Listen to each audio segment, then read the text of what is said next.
The cover story of the September 2014 issue of Popular Science magazine features Bill Nye the Science Guy on the cover in something of a fighter's pose. Inside the magazine there was a lengthy article with Bill Nye on a variety of topics, but a great deal of print was spent talking about his debate with you last February. The article said that some of the questions directed to Nye by people at the debate seemed, quotes, designed to trip him up. One asked, how did the atoms that created the Big Bang get there? This is the great mystery, Nye replied, shrugging his shoulders and raising his hands. Unquote. Was that question designed to trip him up? Hey, look, I guess when you can't answer a question, then you can claim it's designed to trip you up. Now, in a debate circumstance, and you know when they take questions from the public, you've got to be prepared to answer any question that they ask.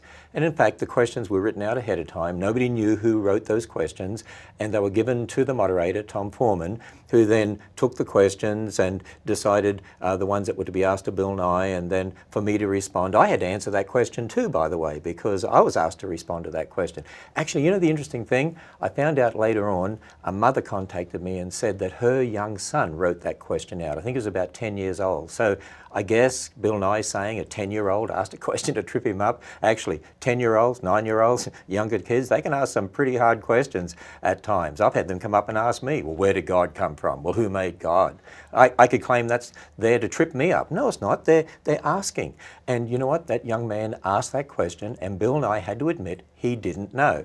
And I responded by saying, well, Bill, there is a book. And that became the most quoted from phrase by Christian and non-Christian from the debate, because I said there's a book that tells us where matter came from. And later on he was asked where consciousness came from, and he said the same thing, I don't know.